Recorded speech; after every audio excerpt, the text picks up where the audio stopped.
नमस्कार दोस्तों, UCC education hub YouTube channel के ऊपर आपका बहुत बहुत स्वागत है। आज हम यहाँ पॉलिटिकल के एमसीक्यूज की बात करेंगे, जिनमें पॉलिटिकल के लिए अपन बात करें तो यहाँ जैसे एसएससी की एग्जाम है आपकी, और दिल्ली पुलिस है, RPF, SI, NTPC, India level की जो भी आपकी भर्तियां हैं अभी सामने होने वाली जो एग्जाम है, उन्हीं एग्जाम के लिए अपन एक यहाँ संविधान के मिक्स क्वेश्चंस की बात करेंगे। मतलब यहाँ प्रत्येक टॉपिक के क्वेश्चंस मिक्स रहेंगे इस सीरीज में अपने। तो यहाँ से अपन आज इसकी शुरुआत करते हैं, और सारे क्वेश्चंस जो हैं वो सारे क्वेश्चन एसएससी के थ्रू जो एग्जाम्स आयोजित होती है उन्हीं के अंदर आए हुए सारे क्वेश्चंस हैं। तो यहाँ से देखो शुरू करते हैं अपन। और पहला क्वेश्चन यहाँ आपके सामने स्क्रीन पर है, और ये पहला क्वेश्चन है कि भारत एक संसदीय लोकतंत्र है। भारत एक संसदीय लोकतंत्र है जो जो कि वेस्टमिंस्टर मॉडल पर आधारित है। जो कि किस देश के वेस्टमिंस्टर मॉडल के ऊपर आधारित है। मतलब यहाँ से इसमें यही पूछा गया है कि भारत के अंदर जो संसदीय आपका लोकतंत्र है, भारत के अंदर जो संसदात्मक जो सरकार है, और ये संसदात्मक सरकार भारत में किस देश से अपनाई गई है, जिसे संविधान का वेस्टमिंस्टर मॉडल भी कहा जाता है। संसदीय जो सरकार है, इस संसदीय सरकार को ही अपन सरकार का वेस्टमिंस्टर मॉडल भी कहते हैं। इसी सरकार को अपन उत्तरदायी सरकार भी बोलते हैं। इसी सरकार को अपन उत्तरदायी सरकार भी कहते हैं दोस्तों। उत्तरदायी सरकार भी कहते हैं, क्योंकि देखो यहाँ संसदात्मक सरकार में क्या होता है, जो कार्यपालिका होती है, वो कार्यपालिका का यहाँ जो निर्माण है वो व्यवस्थापिका से होता है। और यहाँ कार्यपालिका जो है वो व्यवस्थापिका के प्रति उत्तरदायी होता है। इसलिए यहाँ अपन क्या कहते हैं, इसको इसको उत्तरदायी सरकार भी कहते हैं।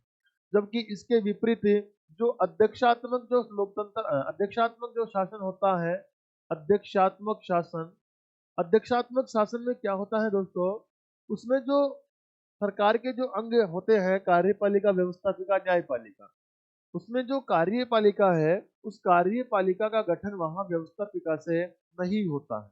इसलिए वो अध्यक्षात्मक जो सरकार, वो एक गैर उत्तरदायी सरकार कहलाती है। तो इसलिए अध्यक्षात्मक सरकार की बात करें तो ये ढांचा तो बाहरी विश्व के अंदर कहाँ पर है, अमेरिका के अंदर है। जबकि संसदात्मक शासन जो हमने अपनाया है, वो हमने अपनाया है यूनाइटेड किंगडम, जिसे आप क्या कहते हो, इंग्लैंड कहते हो, जिसे आप क्या कहते हो, इंग्लैंड। तो भारत में जो संसदात्मक जो शासन है वो इंग्लैंड से अपनाया गया है। ठीक है। और सभी क्वेश्चन देखो, अभी ये एसएससी सीएचएसएल 2023 में आया हुआ क्वेश्चन है। इससे अगले क्वेश्चन की यहाँ बात करें,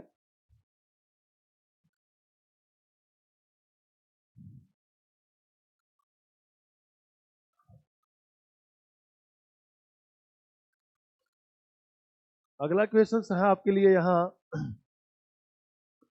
कि भारतीय संविधान में जो मौलिक अधिकार है, इस मौलिक अधिकारों के संबंध में कौन सा कथन असत्य है।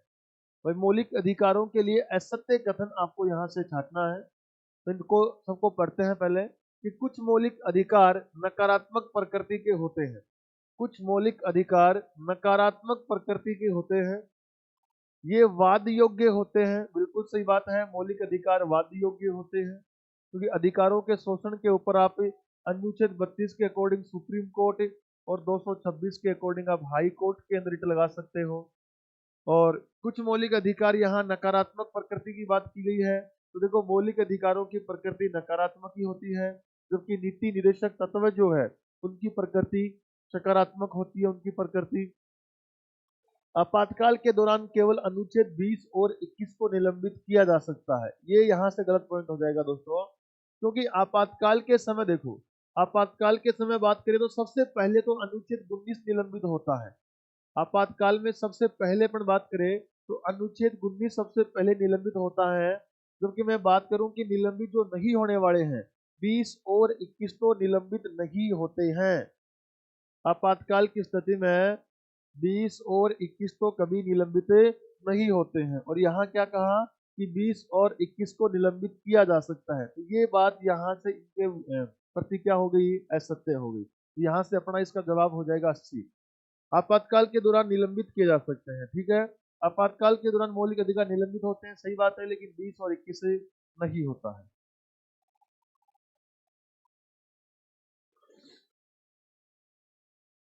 यहां से आपका अगला क्वेश्चन है कि निम्नलिखित में से किसने सुलेख शैली में मूल भारतीय संविधान का हिंदी संस्करण लिखा था? जो मूल भारतीय संविधान है, प्रेम बिहारी नारायण रायजादा के द्वारा भारतीय संविधान लिखा गया था। देखो, भारतीय संविधान जो है वो लिखने को तो प्रेम बिहारी नारायण रायजादा भारतीय संविधान को लिखने वाले हैं, क्योंकि ये कहता है कि सुलेख शैली में मूल इस भारतीय जो संविधान है इसका हिंदी संस्करण किसने लिखा था। तो देखो, यहाँ से हिंदी संस्करण जो लिखने वाले हैं वो वसंत कृष्ण वेद है। हिंदी संस्करण जो लिखने वाले हैं वो यहाँ कौन है? वसंत कृष्ण वेद। जबकि मूल संविधान जो लिखने वाला है वो प्रेम बिहारी नारायण रायजादा थे। यहाँ से अपना इसका जवाब रहेगा वसंत कृष्ण वेद।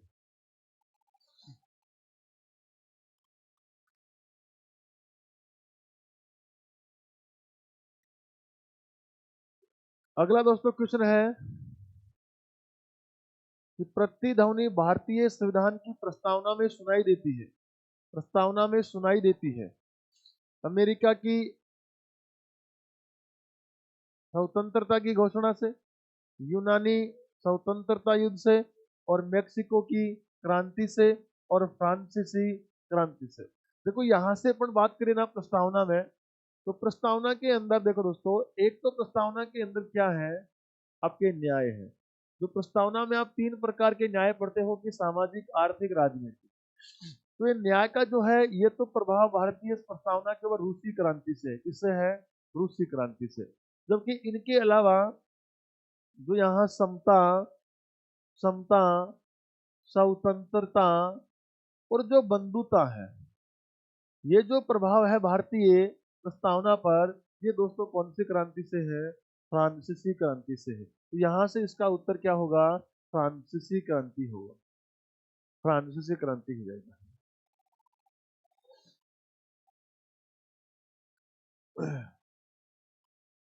अगला क्वेश्चन आपके सामने है, तो ये जरूर ध्यान रखना, सभी क्वेश्चंस एग्जाम में एसएससी टीचरसल एग्जाम्स के क्वेश्चंस हैं।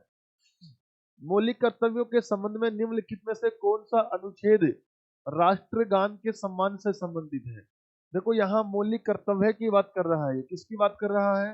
मौलिक कर्तव्य। देखो, मौलिक कर्तव्य, आपको ध्यान है कि भारत के मूल संविधान के अंदर कोई मौलिक कर्तव्य नहीं था। भारत का जो मूल संविधान है, इस मूल संविधान के अंदर कोई मौलिक कर्तव्य नहीं था। जब 42वां संशोधन किया 1976 में, तो आपने 10 मौलिक कर्तव्य जोड़े थे मित्रों। फिर 86वां संशोधन हुआ 2002 में, तो यहाँ से आपने 11वां मौलिक कर्तव्य जोड़ा। कौन सा जोड़ा? 11वां मौलिक कर्तव्य यहाँ से आपने जोड़ा। ये जो कर्तव्य, ये जो संशोधन हुआ था वो इंदिरा गांधी की सरकार में हुआ है, और ये जो संशोधन हुआ था वो अटल जी की सरकार में हुआ था। और ये जो कर्तव्य है वो भारतीय संविधान में आपने लिए कहाँ से है? ये रूस से अपनाया है। कहाँ से अपनाया है? रूस से अपनाया है। अब ये जो 11 मौलिक कर्तव्य है ना, ये 11 मौलिक कर्तव्य दोस्तों आपके अनुच्छेद जो 51 क है, अनुच्छेद जो 51 क है, इस 51 क के अंदर 11 मौलिक कर्तव्यों को डाला गया है। और ये 11 मौलिक कर्तव्य है, ये 11 मौलिक कर्तव्य आपको बिल्कुल ऐसे 1 से लेके 11 तक बिल्कुल याद होनी चाहिए कि 1 नंबर पर कौन सा है, 2 नंबर का कौन सा है, 3 नंबर का कौन सा है। तो यहाँ से देखो क्वेश्चन इसी हिसाब से दिए हैं, सभी के अंदर 51, ये जो मतलब 51 जो क्या बात कर रहे हैं, ये तो सभी के अंदर है। अब अगला पूछ क्या रहा है? राष्ट्रगान वाली बात कर रहा है। देखो, राष्ट्रगान वाली बात में करूँ ना, तो 51 एक के अंदर ही है। 51 एक के अंदर है। 51 जो ए है ना, इसमें देखो, एक तो किसकी पालन की बात है? भारतीय संविधान के आदर्शों की बात है। एक किसकी बात कर रहा है? राष्ट्रगान की बात कर रहा है। राष्ट्रगान। तो एक किसकी बात करता है? ये राष्ट्र ध्वज की बात करता है। ये ध्यान रखना, इसमें राष्ट्र गीत की बात नहीं है। ये जो पहला कर्तव्य है ना, इसमें केवल यही कहा गया है भारत का संविधान, राष्ट्रगान और राष्ट्र ध्वज, इनके आदर्शों का क्या करना है? पालन करना है। जो 51 एक के अंदर पहला ही कर्तव्य है। कैसा याद कर सकते हो, ये पहला ही कर्तव्य है। इसका मतलब क्या है, संविधान भी एक है, राष्ट्रगान भी एक है, राष्ट्रध्वज भी एक है। जो एक है वो एक ही नंबर के पॉइंट पर रखे हुए हैं। यहाँ देखो इसमें 51 जो ए का सी नंबर मतलब तीसरा जो यहाँ से पॉइंट है, इस तीसरे पॉइंट में क्या बताया गया है, जिसमें संप्रभुता, संप्रभुता, एकता और अखंडता की बात हुई है।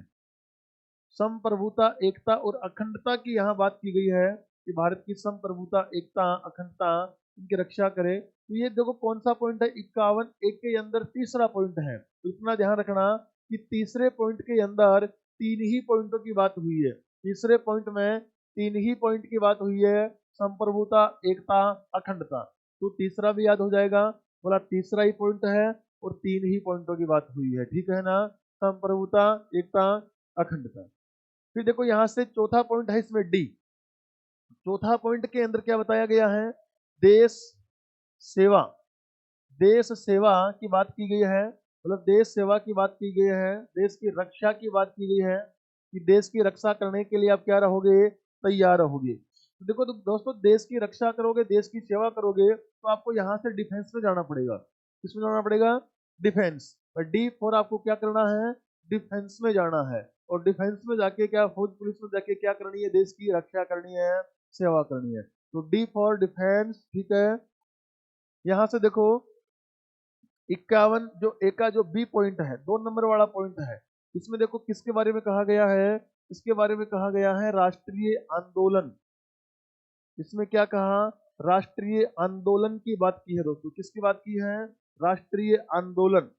राष्ट्रीय आंदोलन की बात की है। तो जहां राष्ट्रीय आंदोलन से आपको संबंधित बिंदु मिले, वहां 2 नंबर का पॉइंट करोगे। और ये ध्यान रखना, आंदोलन अगर आपको करना है तो ये देख लो, आंदोलन करना है तो जोर जोर से दोनों हाथों से करना है आंदोलन, इतना ध्यान रखना।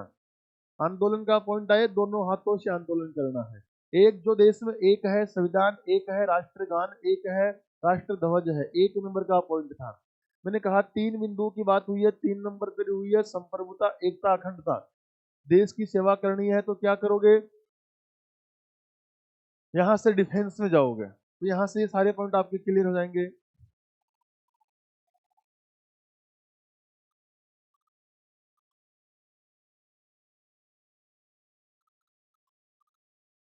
अगला देखो आपका क्वेश्चन है कि भारतीय संविधान का अनुच्छेद 51A, वही फिर ये मूल कर्तव्य की ही बात कर रहा है कि 51A से लागू हुआ, मतलब कब से लागू हुआ है, तो 11 मार्च 1980, 5 मार्च 1978, 10 मार्च 1979 और 3 जनवरी 1977। देखो दोस्तों, ये जो अभी आपने पढ़ा कि 42वां संशोधन 1976 से ये संविधान में कितने 10 मौलिक कर्तव्य जोड़ेंगे। तो 42वां संशोधन 1976 है। अब ये प्रभावी देखो कब से हुआ था, जनवरी 1977 के अंदर ये 42वां संशोधन आपका प्रभावी हुआ है। जो 42वां संशोधन प्रभावी हुआ है ना, ये जनवरी 1977 से प्रभावी हुआ है। इसलिए इसका यहाँ से जवाब क्या रहेगा, 3 जनवरी 1977 रहेगा, ठीक है ना। चलो अगला क्वेश्चन पढ़ते हैं दोस्तों यहाँ से। अगला आपका क्वेश्चन है कि भारतीय संविधान में विधि के समक्ष समता की बात कर रहा है। देखो विधि के समक्ष समता, ये 2 पॉइंट होते हैं, विधि के समक्ष समता और एक है विधि का सम्मान संरक्षण। एक है विधि का सम्मान संरक्षण, ये 2 बिंदु है। इसमें एक तो विधि के समक्ष समता की बात करता है, एक विधि का सम्मान संरक्षण की बात कर रहा है। विधि के समक्ष जो समता है ना मित्रों, इसकी प्रकृति क्या होती है, इसकी प्रकृति नकारात्मक बताई है। इसकी प्रकृति कैसी है, नकारात्मक है। जबकि विधि का सम्मान जो संरक्षण है ना, इसकी प्रकृति क्या होती है, इसकी प्रकृति सकारात्मक होती है। इसकी प्रकृति क्या होती है, सकारात्मक होती है।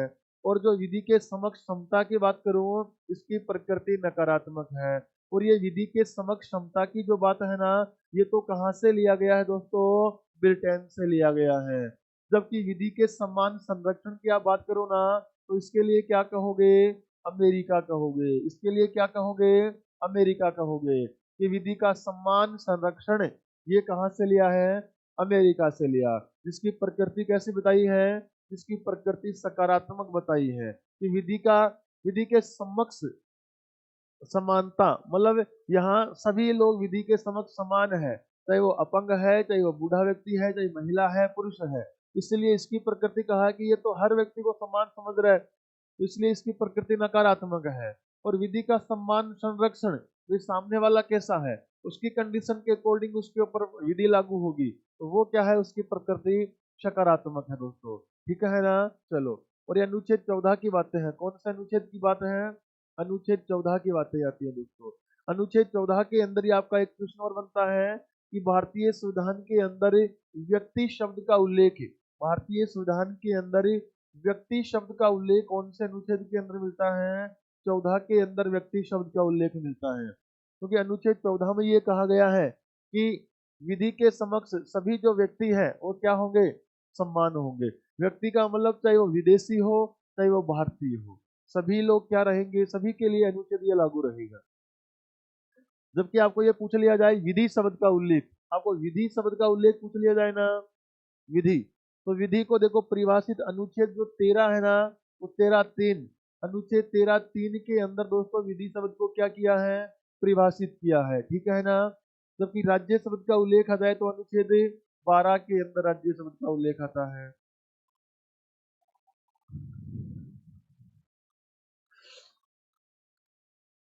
चलो अगला यहाँ से क्वेश्चन आपके सामने है कि भारतीय संविधान के किस अनुच्छेद में यह उल्लेख है कि जो कानून के किसी भी मौलिक अधिकार के साथ असंगत है या उनका अल्पीकरण करता है या उनका अल्पीकरण करते हैं, ऐसी असंगति की सीमा तक शून्य होगा।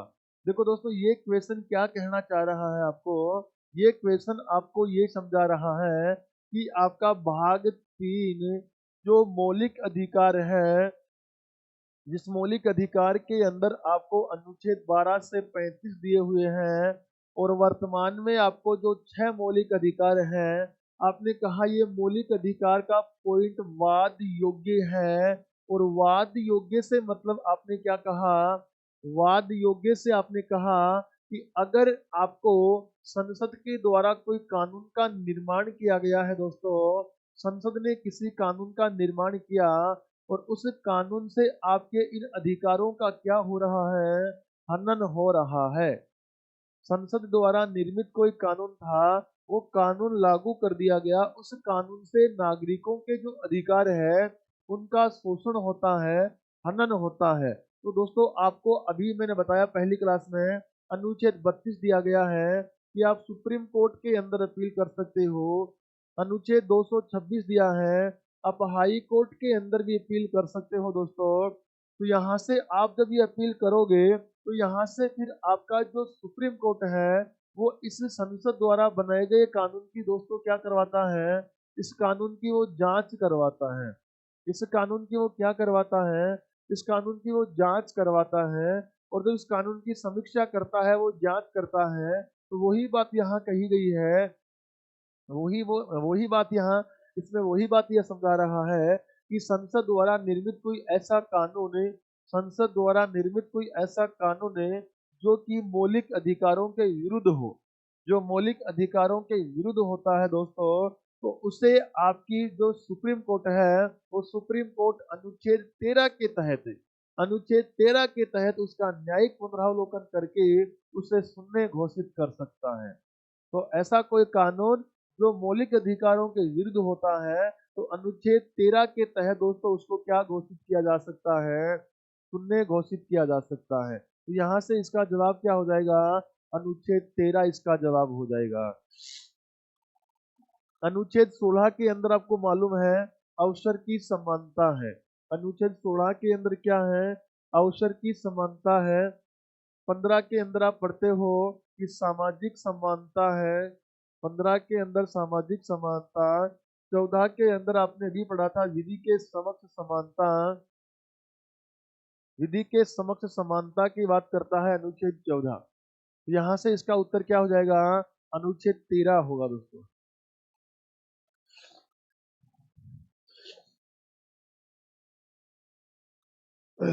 अगला क्वेश्चन देखो, बहुत अच्छा क्वेश्चन है और ये कह रहा है कि एक सरकारी योजना, जो सरकारी योजना प्रधानमंत्री फसल बीमा योजना, देखो एक सरकारी योजना जो प्रधानमंत्री फसल बीमा योजना की बात कर रहा है, और फसल बीमा योजना का उद्देश्य किसानों के लिए फसल बीमा सेवा उपलब्ध कराना है। जो फसल बीमा योजना है इसका उद्देश्य है कि किसानों के लिए फसल बीमा सेवा उपलब्ध कराना है।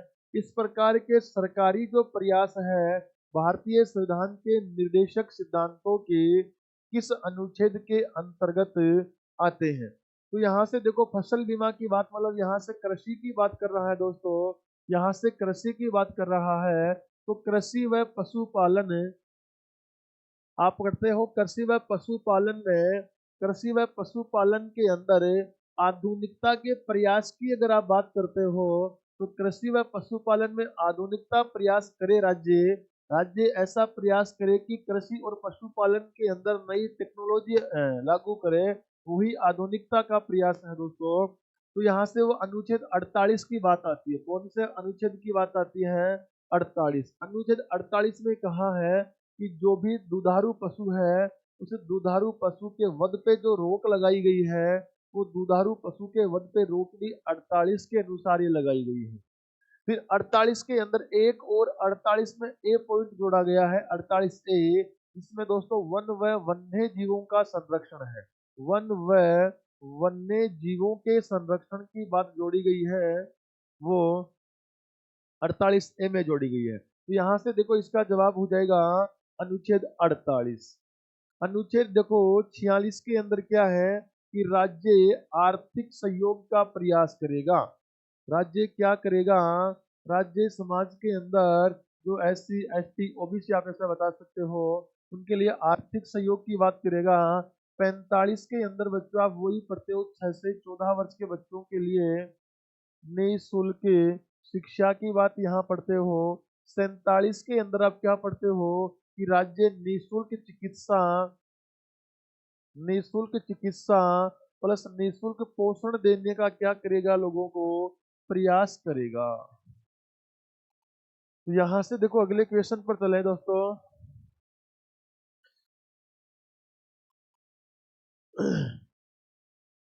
अगला यहां से क्वेश्चन है, भारतीय संविधान के निम्नलिखित में से किस अनुच्छेद में सहकारी सहकारी समितियों के गठन के अधिकार का उल्लेख है। दोस्तों सहकारी समितियों के गठन की अपन बात करें ना, तो ये आपका यहाँ से सभी में अनुच्छेद 19(1), 19(1), 19(1) यही दे रखा है, क्योंकि अनुच्छेद 19(1) के अंदर 6 प्रकार की स्वतंत्रता है। और यहाँ 6 प्रकार की स्वतंत्रता जो है ना, वो जैसे आपका यहाँ से 19(1) में 4 है, तो इसमें दोस्तों भ्रमण करने की स्वतंत्रता है। इसमें किसकी स्वतंत्रता है, इसमें भ्रमण करने की स्वतंत्रता है, ठीक है ना।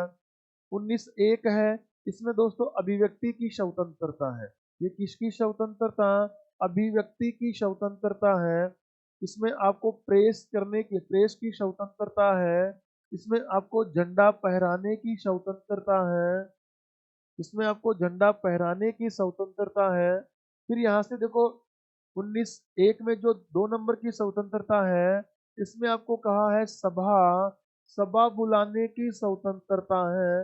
लेकिन सभा जो बुलाओगे ना, वो बिल्कुल शांति पूर्वक होनी चाहिए, बिल्कुल शांति पूर्वक होनी चाहिए, और बिना हथियारों के, उसमें किसी प्रकार के हथियार साथ में नहीं होना चाहिए, ठीक है ना, बिना हथियारों के होनी चाहिए। यहाँ जो तीसरी स्वतंत्रता है, इसमें क्या कहा है कि आप किसी भी प्रकार से कोई संगठन या कोई पार्टी की क्या कर सकते हो, स्थापना कर सकते हो दोस्तों। और इसी अनुच्छेद जो 19(1) का जो तीसरा जो सी वाला पॉइंट है ना, इसी के अंदर आपका एक 97वां संशोधन हुआ है। 97वां संशोधन 2011 में हुआ था बच्चों। और इसी के तहत यहाँ क्या जोड़ा है, इसी के तहत यहाँ सहकारी समितियों के गठन का अधिकार भी जोड़ दिया गया है। कि 97वां संशोधन 2011 के तहत इस 19(1) के सी वाले पॉइंट में क्या जोड़ दिया, सहकारी समितियों के अधिकार की बात भी जोड़ दी। तो यहाँ से आपका उत्तर क्या हो जाएगा, यहाँ से आपका उत्तर क्या हो जाएगा, यहाँ से आपका उत्तर हो जाएगा क्या, ये डी ऑप्शन यहाँ से आपका उत्तर हो जाएगा दोस्तों। और इसी 97वें संशोधन के अनुसार देखो, एक तो यहाँ पे जोड़ी है बात, एक यहाँ से जो अनुच्छेद 43 के अंदर जो ख वाला पॉइंट जोड़ा है ना, उसमें भी यही बात जोड़ी है।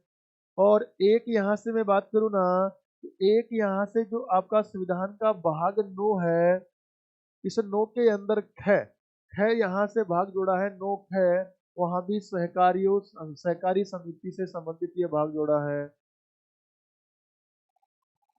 अगले क्वेश्चन की ओर यहाँ देखो अपन बढ़ते हैं।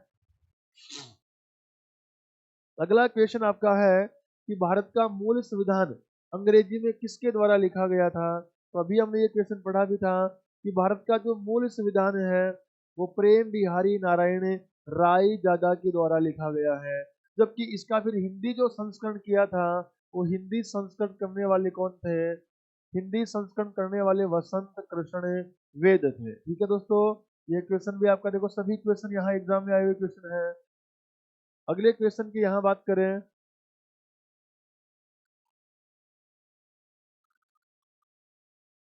अगला आपका क्वेश्चन है कि जनता को राज्य के दमनकारी कार्यों से, जनता को राज्य के दमनकारी कार्यों से बचाने के लिए मौलिक अधिकारों की गारंटी दी गई है। भाई यहाँ से मौलिक अधिकारों की गारंटी दी गई है। और न्यायिक निर्णय भारतीय संविधान के किस अनुच्छेद द्वारा परिभाषित राज्य शब्द के दायरे का विस्तार करते हैं। तो यहाँ से देखो, आपको सीधी सी यही बताया गया है कि राज्य शब्द का उल्लेख कहाँ बताया गया आपको। तो मैंने अभी थोड़ी देर पहले बताई थी आपको ये बात कि अनुच्छेद 12 है, इसमें दोस्तों राज्य शब्द को ही परिभाषित किया गया है। तो यहाँ से इसका उत्तर ही क्या हो जाएगा, ए हो जाएगा। 13 के अंदर देखो, अभी हमने पढ़ा था ये न्यायिक पुनरावलोकन है। 13 में क्या है, न्यायिक पुनरावलोकन 13 के अंदर आता है। ठीक है, फिर आपका 14 में भी हमने पढ़ लिया, अभी विधि के समक्ष समानता की बात की है। 15 भी पढ़ा है, सामाजिक समानता की बात हुई है। तो यहाँ से इसका जवाब क्या हो जाएगा, अनुच्छेद 12 हो जाएगा। अगला देखो आपका क्वेश्चन है यहाँ से, और अगला क्वेश्चन है कि भारत का मूल संविधान अंग्रेजी में किसके द्वारा हाथों से लिखा गया था। फिर वही क्वेश्चन है देखो, ये क्वेश्चन रिवीजन हो गया अपना, रिवाइज में आ गया प्रेम बिहारी नारायण रायचंद, फिर वही क्वेश्चन आ गया ये। अगला क्वेश्चन देखो कौन सा है, अच्छा क्वेश्चन है दोस्तों, बहुत अच्छा क्वेश्चन है।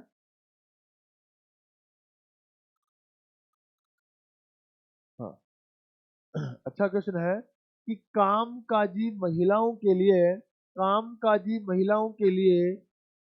करने की परिस्थितियां उपलब्ध कराने के साथ साथ उनके यौन उत्पीड़न की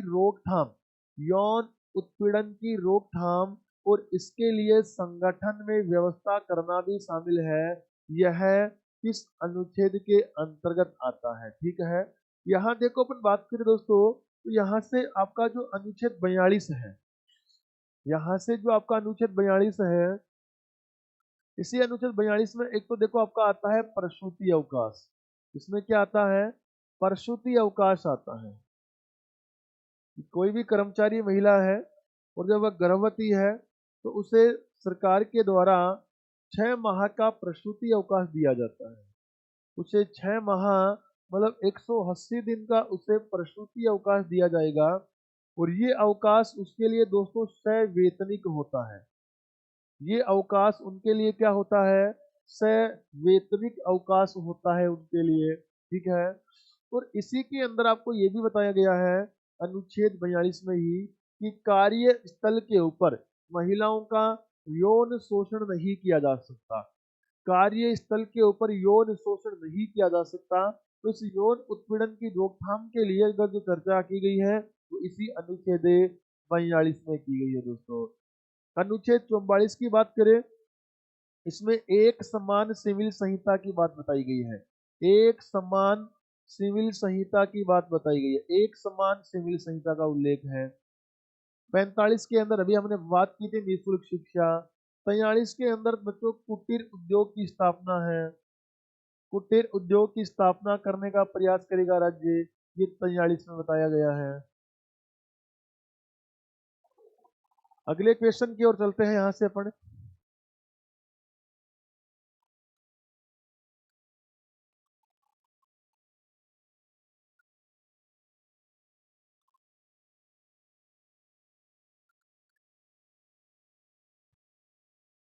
ये अपना अगला क्वेश्चन है यहां से, और इसमें कहा है कि भारत में कौन सा अधिनियम ऐसा है जिसमें 3 सूचियों के आधार पर केंद्र और अन्य इकाइयों के बीच शक्तियों का विभाजन हुआ है। मतलब किस अधिनियम के तहत जो केंद्र और आपका राज्य है, इस केंद्र और राज्य के अंदर सूचियों का बंटवारा किया गया था। भाई संघ सूची, समवर्ती सूची, राज्य सूची, ऐसा 3 बंटवारा कर दिया गया। संघ सूची पर कानून केंद्र सरकार, राज्य सूची पर राज्य सरकार, समवर्ती के ऊपर दोनों। तो यहाँ से देखो ये अधिनियम 1935 के अधिनियम के तहत ये संघात्मक सिस्टम यहाँ जारी किया गया था।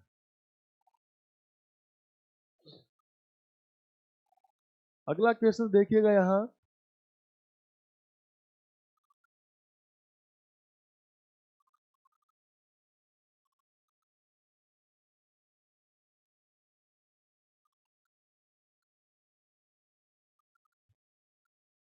अगला क्वेश्चन देखो आपका यहाँ है,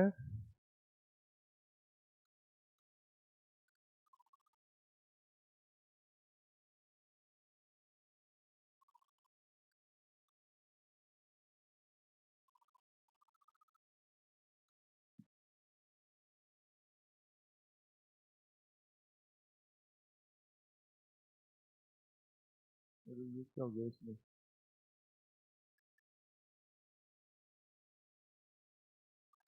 चलो अगला देखो यहाँ से क्वेश्चन है कि भारतीय संदर्भ में राज्यों के संघ के अर्थ के संबंध में निम्नलिखित में से कौन सा एक कथन गलत है। तो यहाँ से ये पूछा गया है कि राज्यों का जो संघ है, जिसे आप अनुच्छेद 1 पढ़ते हो, अनुच्छेद 1 आप पढ़ते हो कि भारत एक राज्यों का संघ है, तो उसे भारत एक राज्यों का संघ है, इसके अर्थ में कौन सा कथन यहाँ गलत है। गलत कथन की अपने को बात करनी है दोस्तों। तो चलो पहला कथन पढ़ते हैं कि प्रशासनिक सुविधा के लिए देश को विभिन्न राज्यों में विभाजित किया गया था। ये सही बात है कि देखो प्रशासनिक सुविधा के लिए, भाई जैसे किसी भी इकाई को आप अलग अलग टुकड़ों के अंदर बांट दोगे तो वहाँ प्रशासनिक विकास ज्यादा होगा, प्रशासनिक सुविधा ज्यादा बढ़ेगी, प्रशासनिक यहाँ अधिकारियों की ज्यादा संख्या बढ़ेगी। तो वहाँ ये कहा कि प्रशासनिक सुविधा के लिए देश को विभिन्न राज्यों में विभाजित किया गया था, ये पॉइंट भी सही है। अगला कहा है कि संघ जो है वो समझौते का परिणाम न होने के कारण किसी भी राज्य को इससे अलग होने का अधिकार नहीं है। कि भारत एक राज्यों का संघ है, इसका तात्पर्य क्या है, इसका तात्पर्य यही है कि भारत किसी संधि समझौते का परिणाम नहीं है, किसी संधि समझौते का परिणाम नहीं है भारत, कि यहाँ से कोई भी राज्य अपना अलग अस्तित्व कायम कर सकता है, बिल्कुल ऐसा नहीं कर सकता। तो यह समझौते का परिणाम न होने के कारण किसी भी राज्य को इससे अलग होने का अधिकार नहीं है, बिल्कुल सही बात है। फिर कहा है कि विभिन्न सूचियों के माध्यम से केंद्र और राज्यों की शक्तियों का गणना करता है। अभी जो हमने बात की थी केंद्र और राज्यों की शक्तियों का बंटवारा भी हुआ है यहाँ से। फिर यहाँ देखो एक लास्ट ऑप्शन क्या दे रखा है, ये लास्ट वाला ऑप्शन है कि भारतीय संघ इसमें शामिल होने के लिए संप्रभु इकाइयों द्वारा एक समझौते का परिणाम था। ये गलत बात है, ये किसी प्रकार कोई समझौते का परिणाम नहीं था कि किसी समझौते के तहत भारतीय राज्यों को एक इकाई के अंदर शामिल किया, ऐसा कोई समझौता संधि नहीं हुई थी। तो यहाँ से यही इसका जवाब सही हो जाएगा। अगला यहाँ से क्वेश्चन है, और अगला क्वेश्चन है कि एक पिता अपने नौजवान बेटे और उसके किशोर मित्रों को भारत की समृद्ध सांस्कृतिक विरासत के बारे में बता रहा था। पिता किस अनुच्छेद में मौलिक कर्तव्यों का प्रचार कर रहा है? देखो यहाँ से मौलिक कर्तव्य की बात की है। अभी हमने इससे पहले भी एक ऐसा क्वेश्चन दिया था जहाँ 4 मौलिक कर्तव्यों की बात की थी। और अभी ये जो बात कर रहा है ना, वो किसकी बात कर रहा है? एक समृद्ध सांस्कृतिक विरासत की बात कर रहा है। सांस्कृतिक विरासत वाला मौलिक कर्तव्य कौन सा, ये ध्यान रखना है। देखो अभी ये 51 एक के अंदर जो सी पढ़ा, इसमें वही चीजें पढ़ी थी। मैंने कहा था कि सी 3 नंबर पे है, इसमें 3 बातें बताई गई है। मैंने कहा इसमें संप्रभुता, संप्रभुता, इसमें एकता और इसमें अखंडता, इन 3 मुद्दों की बात हुई थी। इसे 51 एक के जो 5वां नंबर का ई वाला है, इसमें देखो क्या है, इसमें सामाजिक, सामाजिक समरसता, सामाजिक समरसता, समान भ्रातृत्व की बात हुई है। समान भ्रातृत्व, सामाजिक समरसता व समान भ्रातृत्व, समाज के अंदर सभी के साथ परस्पर समानता बरतना, किसी व्यक्ति के साथ भेदभाव नहीं करना, भाईचारे की भावना विकसित करना, ये 5वां मौलिक कर्तव्य है। तो मैंने कहा समाज के अंदर कोई व्यक्ति छोटा है, कोई बड़ा है, कोई पैसे वाला है, कोई गरीब है, तो हर श्रेणी के लोग समाज में रहते हैं, तो किसी के साथ भेदभाव वाली भावना उत्पन्न नहीं होनी चाहिए। सभी के साथ सम्मान भ्रातृत्व की भावना होनी चाहिए। तो इसमें मैंने आपको देखो बताऊं याद कैसे करोगे। इस प्रकार से याद करो, जैसे आपका यह हाथ है, इस हाथ में आप कहोगे कि हाथ का पंजा है, इसमें कोई ये अंगुली छोटी है, ये अंगुली बड़ी है, फिर ये बड़ी है, फिर ये छोटी है, तो सभी देखो अलग अलग है, लेकिन फिर भी आप सबको क्या रखोगे, एक साथ रखोगे। वैसे इस समाज के अंदर भ्रातृत्व की भावना के लिए हाथ का पंजा याद रखना और हाथ के पंजे से याद रखना कि सभी को सम्मान रखना है, एक साथ रखना है। इसके लिए आपको याद हो जाएगा कि 5 नंबर का पॉइंट है। कितने नंबर का पॉइंट था? 5 नंबर का पॉइंट था। फिर यहाँ से देखो इसमें कौन सा है, ये मैंने कहा था डिफेंस में जाओगे देश की रक्षा करोगे, डिफेंस में जाके देश की रक्षा करोगे, और डिफेंस में जाके देश की रक्षा करनी है, ये 4 नंबर का था। फिर यहाँ से देखो क्या है, यहाँ से ये ऐप हो गया, ये ऐप हो गया, और इसके अंदर आपकी क्या है, संस्कृति की बात है। 6 नंबर का पॉइंट हो गया। इस 6 नंबर के पॉइंट में आपकी क्या हो जाएगी, संस्कृति की बात हो जाएगी। जहां भी संस्कृति की बात आई 6 नंबर का पॉइंट ध्यान रखना है। देखो यहाँ से याद कैसे करोगे संस्कृति को, ऐप, ऐप का मतलब क्या है, फिक्स, और फिक्स का मतलब क्या है कि हर धर्म की संस्कृति फिक्स है।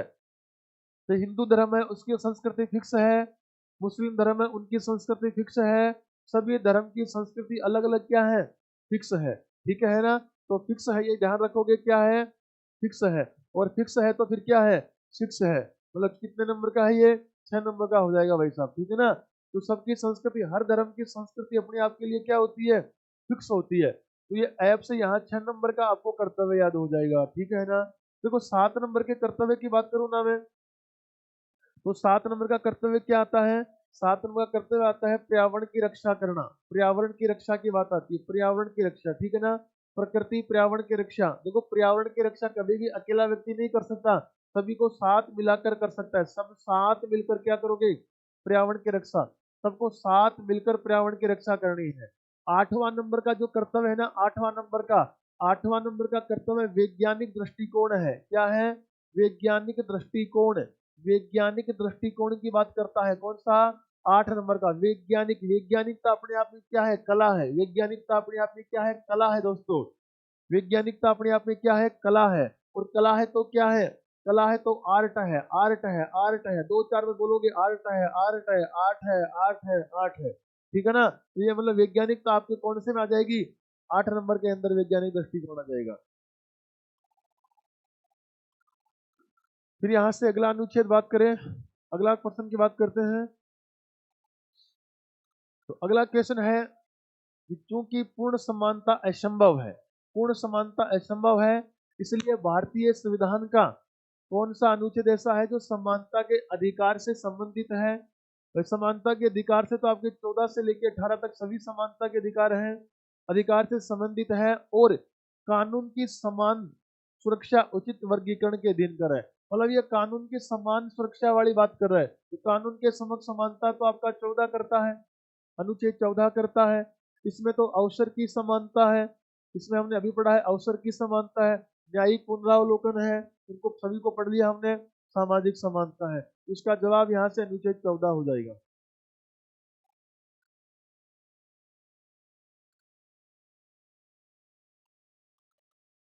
अगला देखो आपका क्वेश्चन है कि निम्नलिखित शख्सियतों में से कौन सा संविधान के दस्तावेज का मसूदा मसूदा तैयार करने वाली संविधान सभा का मुख्य प्रारूपकार था। देखो संविधान की मसूदा समिति है ना, मसूदा कमेटी, उसी को आप क्या कहते हो, संविधान की प्रारूप समिति। उसे ही क्या कहते हो, संविधान की प्रारूप समिति। उसे ही आप कहते हो संविधान की मसूदा कमेटी। उसे ही संविधान की कहते हो क्या, पांडुलेखन समिति। पांडुलेखन समिति भी आप इसी को बोलते हो, ठीक है ना। इन सबका देखो अध्यक्ष की बात करूं ना मैं, तो इनका अध्यक्ष तो आपका कौन था, अध्यक्ष तो यहाँ से आपका कौन था, B.R. अम्बेडकर इसका अध्यक्ष था। और इस प्रारूप समिति का जो गठन है वो 29 अगस्त 1947 को हुआ था। और इसकी पहली बैठक 30 अगस्त 1947 को, उसी में अध्यक्ष किसको बनाया, B.R. अम्बेडकर। इस प्रारूप समिति के अंदर टोटल 7 सदस्य थे। और ये प्रारूप जो तैयार किया गया था ना, ये तैयार तो भाई किसके द्वारा, B.N. राव, बेनेगल नरसिंह जो राव है। इस बेनेगल नरसिंह राव को आप संविधान का क्या कहते हो, सलाहकार कहते हो, सलाहकार कहते हो। संविधान का सलाहकार किसे कहते हो, बेनेगल नरसिंह राव को कहते हो, परामर्शदाता। लेकिन यहाँ से मसूदा तैयार करने वाली संविधान सभा का मुख्य जो प्रारूप का कार था ना, वो यहाँ से कौन था, S.N. मुखर्जी। कौन था दोस्तों, यहाँ से S.N. मुखर्जी था। S.N. मुखर्जी इसका प्रारूप कार था यहाँ से, ठीक है। अगला क्वेश्चन यहाँ बात करते हैं। अगला क्वेश्चन आपका देखो यहाँ से है कि किसने भारतीय संघीय व्यवस्था को सौदेबाजी संघवाद के रूप में वर्णित किया है। सौदेबाजी संघवाद के रूप में देखो कहने वाला कौन है, मॉरिस जोन्स है। ये मॉरिस जोन्स है जिन्होंने भारतीय जो संघवाद है, भारतीय जो शासन है, भारतीय जो संविधान है, इसको क्या कहा है, सौदेबाजी संघवाद। सौदेबाजी संघवाद का मतलब क्या हुआ कि भारतीय संविधान का जो निर्माण हुआ है वो अलग अलग देशों से कॉपी किया गया है। इसीलिए इसको उधार का थैला भी कहते हैं, बेग ऑफ बोरोइंग भी कहते हैं। लगभग 60 देशों के अध्ययन के बाद में भारतीय संविधान का क्या हुआ है, निर्माण हुआ है। अगला यहां से क्वेश्चन है आपका कि भारतीय संविधान में निम्नलिखित में से किस शब्द का उल्लेख नहीं है। देखो प्रस्तावना में किस शब्द का उल्लेख नहीं है, तो प्रस्तावना के अंदर आपका समाजवादी शब्द भी है, जो कि 42वें संशोधन 1976 के द्वारा जोड़ा गया था। इसी के साथ अखंडता जोड़ा गया था, और इसी के साथ आपका कौन सा, धर्मनिरपेक्ष जोड़ा गया, और गणतंत्र शब्द भी लिखा हुआ है। कौन सा नहीं है, संघवाद शब्द यहाँ से नहीं है, संघवाद शब्द नहीं है।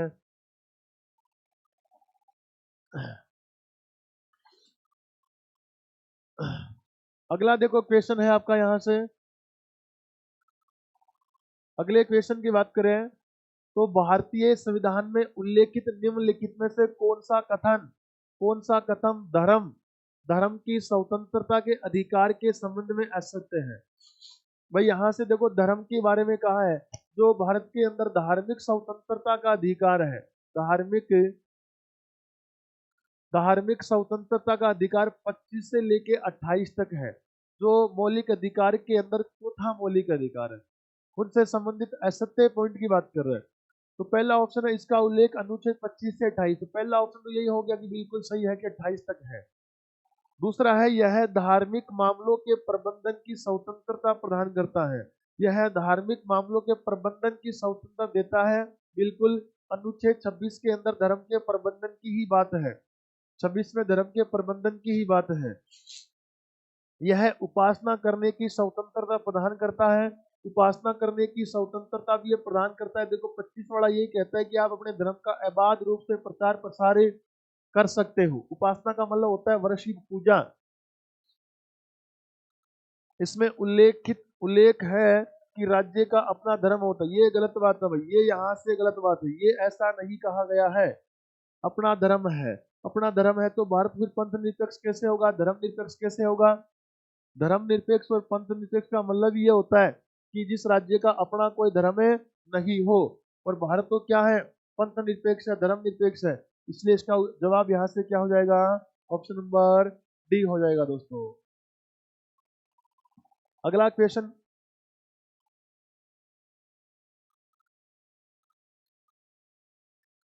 अगला क्वेश्चन यहाँ से आपका है कि भारतीय संविधान के निम्नलिखित में से कौन सी राज्य के नीति निदेशक सिद्धांतों की एक विशेषता है। कौन सी राज्य के एक नीति निदेशक सिद्धांतों की एक विशेषता है। देखो नीति निदेशक सिद्धांतों की विशेषता की बात कर रहा है और यहां से कह रहा है कि राज्य के विरुद्ध होते हैं। कौन सी निदेशक तत्वों निदेशक सिद्धांतों की एक विशेषता है, राज्यों के विरुद्ध होते हैं, लागू नहीं किए जा सकते हैं, नकारात्मक प्रकृति के होते हैं, आपातकाल के दौरान निलंबित किए जा सकते हैं। आपातकाल के दौरान निलंबित किए जा सकते हैं। देखो आपातकाल के दौरान निलंबित, ये तो देखो भाग 3 मौलिक अधिकारों को आपातकाल के टाइम पे निलंबित किए जा सकते हैं, तो ये विशेषता भी नहीं है। प्रकृति नकारात्मक होती है, नकारात्मक प्रकृति भी भाग 3 की है। इनकी प्रकृति तो क्या होती है, सकारात्मक होती है। इनकी प्रकृति तो क्या होती है, सकारात्मक होती है। राज्य के विरुद्ध होते हैं, राज्य के विरुद्ध नहीं होते हैं, ये राज्य के तो क्या होते हैं, पक्ष में होते हैं। मौलिक अधिकार होते हैं राज्य के विरुद्ध और व्यक्ति के पक्ष में होते हैं, जबकि ये व्यक्ति के तो क्या होते हैं, पक्ष में, सॉरी व्यक्ति के तो विरुद्ध होते हैं और व्यक्ति के विरुद्ध होते हैं और राज्य के पक्ष में होते हैं। जबकि यहाँ कहा गया राज्य के विरुद्ध होते हैं, राज्य के विरुद्ध नहीं, राज्य के पक्ष में होते हैं, हित में होते हैं, लागू नहीं किए जा सकते। ये कोई जरूरी नहीं है कि आपको जो जितने नीति निर्देशक तत्व दिए गए हैं अनुच्छेद 36 से 51 तक जो आपको दिए गए हैं उनको लागू किया ही जाए। अगर सरकार के पास ऐसी व्यवस्था है तो वो लागू कर सकती है और नहीं करे तो कोई कानूनी प्रावधान लागू नहीं होगा। तो यहाँ से इसका उत्तर क्या होगा, बी हो जाएगा दोस्तों। अगला यहाँ से इसका क्वेश्चन है आपका कि अक्स और वाही एक रेस्तरा में प्रबंधक के रूप में काम कर रहे हैं। दो व्यक्ति हैं जो एक रेस्तरा कोई होटल है वहां काम कर रहे हैं, लेकिन उन्हें समान काम के लिए असमान वेतन मिलता है। भाई वो दोनों व्यक्ति हैं, वो दोनों एक समान काम कर रहे हैं, लेकिन उनको समान कार्य के लिए क्या मिल रहा है, असमान वेतन मिलता है। तो राज्य के नीति निदेशक के सिद्धांतों का कौन सा अनुच्छेद समान कार्य के लिए समान वेतन का प्रावधान करता है। कि भाई यहाँ से कहा है कि देखो अनुच्छेद 39, अनुच्छेद 39 के अंदर आपका समाजवाद की बात की है और इसी समाजवाद के अंदर क्या आता है, समान कार्य के लिए समान वेतन आता है। अनुच्छेद 38, इसमें देखो लोक कल्याणकारी की बात है, लोक कल्याण, लोक कल्याणकारी समाज की स्थापना की बात 38 के अंदर। 41 के अंदर कुछ दशाओं में काम मांगने की स्वतंत्रता है, काम मांगने की स्वतंत्रता है। 40 के अंदर आपको मालूम है ग्राम पंचायतों के गठन का उल्लेख है, ग्राम पंचायतों के गठन का उल्लेख 40 में है। गांधी जी की अवधारणा के ऊपर एकमात्र अनुच्छेद कौन सा है, 40 है। इसका यहाँ से जवाब हो जाएगा अनुच्छेद 39। फिर आपका देखो अगला क्वेश्चन यहाँ से, भारतीय संविधान में उपराष्ट्रपति का पद कहाँ से लिया गया है। देखो उपराष्ट्रपति का पद भारतीय संविधान में संयुक्त राज्य अमेरिका से लिया है।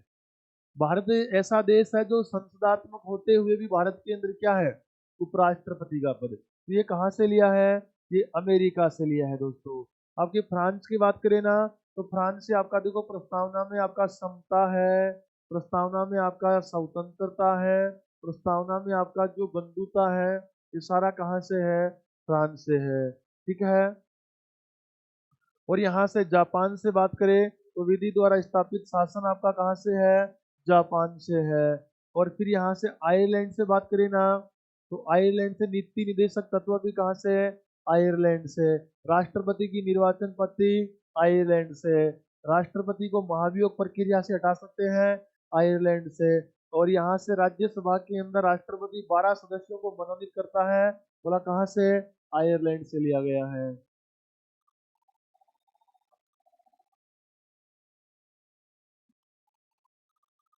अगला यहां से देखो आपका क्वेश्चन है, अगला क्वेश्चन है आपका कि निम्नलिखित में से कौन सी भारतीय संविधान में उल्लेखित मौलिक कर्तव्यों की एक विशेषता है। यहाँ से मौलिक कर्तव्यों की विशेषता पूछ रहा है कि मौलिक कर्तव्यों की एक विशेषता कौन सी है।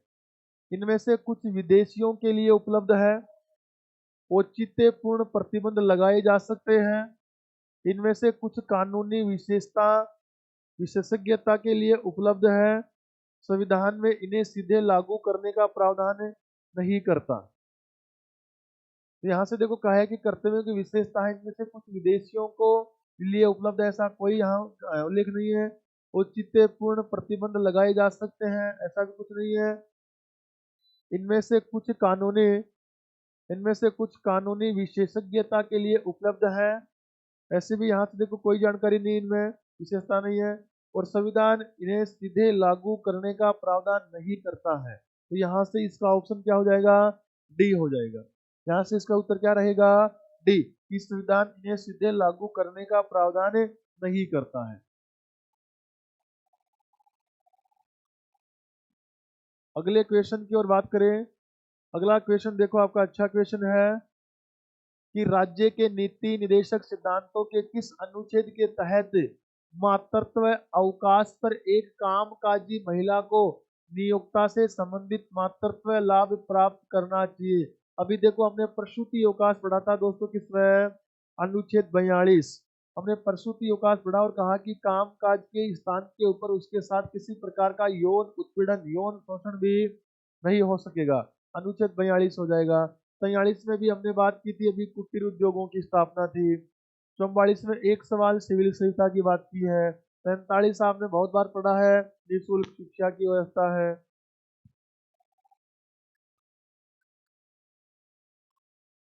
फिर देखो अगला आपका क्वेश्चन है यहाँ से है कि भारत में निम्नलिखित में से कौन सा राज्य के नीति निदेशक सिद्धांतों का गांधीवादी सिद्धांत, मैंने अभी इसके पहले एक क्वेश्चन में गांधीवादी सिद्धांत अनुच्छेद 40 के बारे में बताया था कि ग्राम पंचायतों का गठन, ग्राम पंचायतों का गठन भारतीय संविधान में एकमात्र गांधीवादी सिद्धांत है। तो यहाँ से देखो ये ऑप्शन हो जाएगा, ये लो ग्राम पंचायत का गठन, यहाँ से सीधा आ गया आपका ग्राम पंचायत गठन 40 में। समान काम के लिए समान वेतन 39 की बात करता है। समान नागरिक संहिता हमने पढ़ा है 44 की बात कर रहा है। न्यायपालिका का कार्यपालिका से देखो पृथक अनुच्छेद 50 में उल्लेख करता है। यहाँ से अगले क्वेश्चन की बात करें मित्रों, तो यहाँ से आपका अगला क्वेश्चन है, अगला आपका क्वेश्चन है कि निम्नलिखित में से किस अनुच्छेद में दोहरे दंड के बारे में बताया गया है, जिसके अनुसार किसी भी व्यक्ति को एक ही अपराध के लिए एक से अधिक बार मुकदमा न चलाए जाए और न उसे दंडित किया जाए। तो देखो अपराध निवारण की स्वतंत्रता आती है आपकी, अपराध निवारण की स्वतंत्रता, और अपराध निवारण की जो स्वतंत्रता है ना, वो दोस्तों अनुच्छेद 20 में आती है। और इसी के लिए आपको अनुच्छेद 20 में दो तीन यहाँ स्वतंत्रता बताई जाती है। यहाँ स्वतंत्रता बताई जाती है कि यहाँ व्यक्ति को एक अपराध के लिए एक बार सजा दी जाएगी, जिस समय अपराध किया उसी के अकॉर्डिंग सजा दी जाएगी। अपराधी को खुद के प्रति गवाह देने के लिए बाध्य नहीं किया जा सकता। तो यहाँ से देखो जो यहाँ बताया गया है वो आपका अनुच्छेद 20(2), अनुच्छेद जो 20 है, इस 20 के अंदर दूसरे नंबर वाला पॉइंट बताया गया है। यहाँ दोहरे दंड से क्या मतलब है कि एक अपराध एक अपराध के लिए क्या होगी, एक बार सजा होगी, एक अपराध के लिए एक बार सजा होगी। इसलिए दोहरे दंड के बारे में यहाँ यह बताया गया कि दोहरा दंड नहीं दिया जा सकेगा।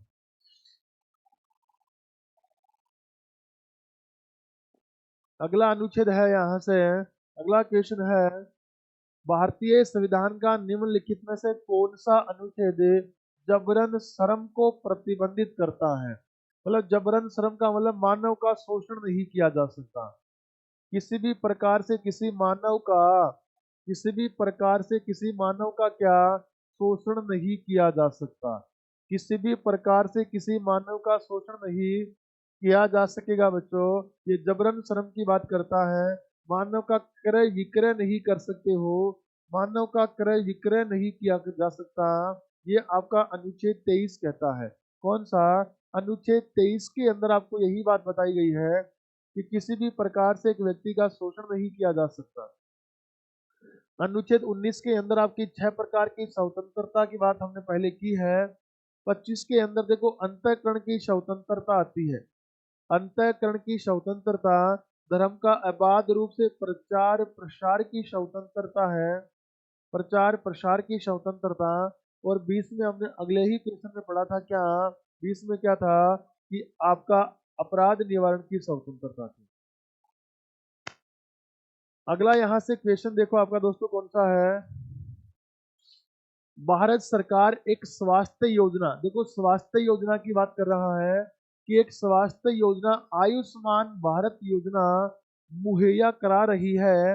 इस प्रकार के सरकारी प्रयास राज्य के किस नीति निदेशक सिद्धांतों में शामिल है? तो देखो स्वास्थ्य योजना की बात हो जाए ना, तो दोस्तों आपका अनुच्छेद जो 47 है, इस 47 के अंदर 2 पॉइंट बताया गया है। एक तो निःशुल्क यहाँ चिकित्सा की बात करता है, और एक यहाँ से निःशुल्क पोषण की बात करता है कि जो राज्य है ना, वो राज्य समाज के कमजोर जो वर्ग है उनका जीवन स्तर थोड़ा सा उठ सके, जीवन स्तर थोड़ा सा आगे आ सके, उनके लिए उनको निःशुल्क चिकित्सा और निःशुल्क पोषण देने का प्रयास करेगा। तो ये चिकित्सा का पॉइंट तो स्वास्थ्य से जुड़ा हुआ है दोस्तों, इसलिए यहाँ से अनुच्छेद कौन सा हो जाएगा?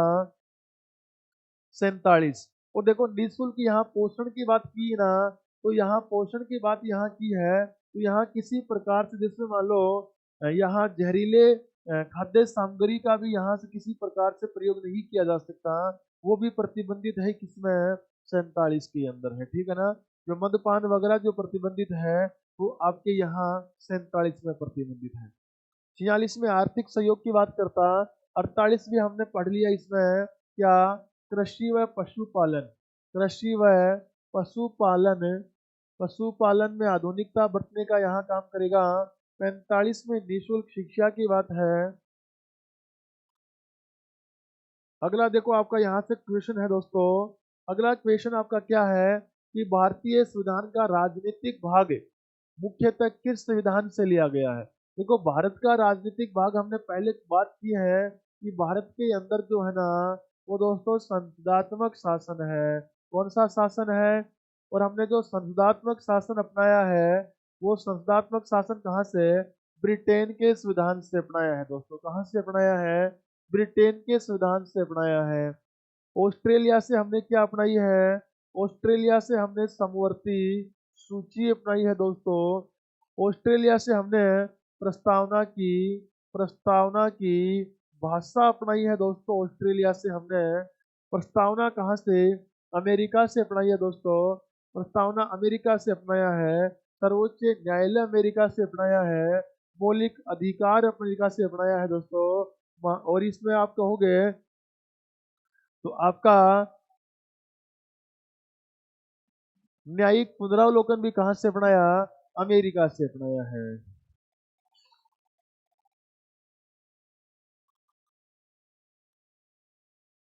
ये आपका यहाँ अंतिम क्वेश्चन है, अंतिम क्वेश्चन है दोस्तों यहाँ से आपका आज का ये अंतिम क्वेश्चन इस क्लास का।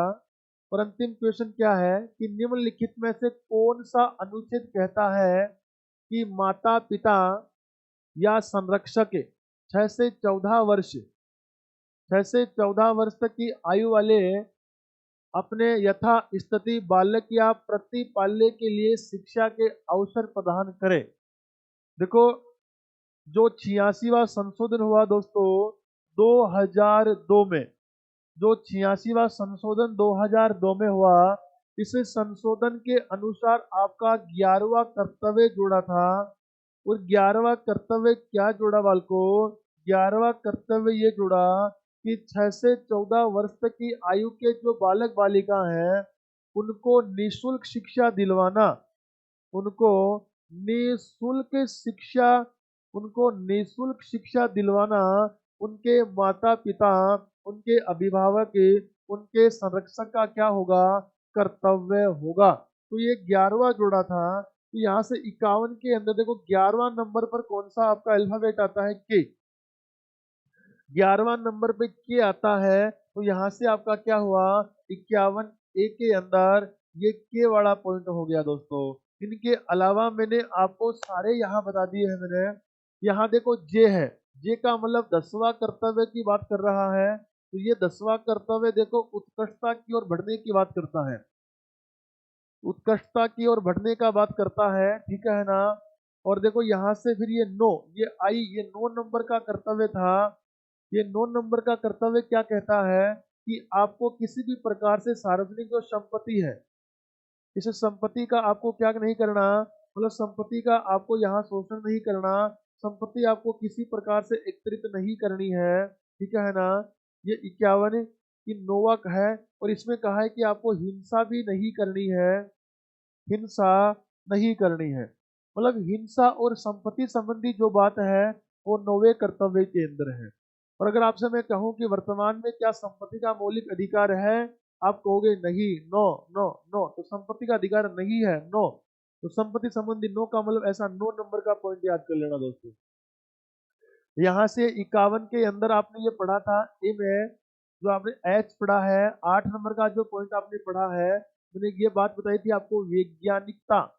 वैज्ञानिक मैंने दृष्टिकोण की बात कही थी कि वैज्ञानिक दृष्टिकोण है वो आपका 8वां नंबर का पॉइंट है। और वैज्ञानिकता अपने आप में क्या है, कला है।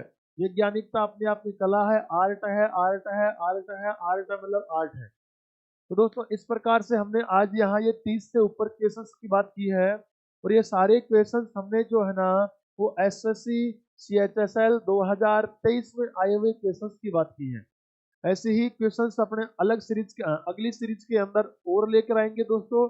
तब तक के लिए आप सबका बहुत बहुत धन्यवाद दोस्तों।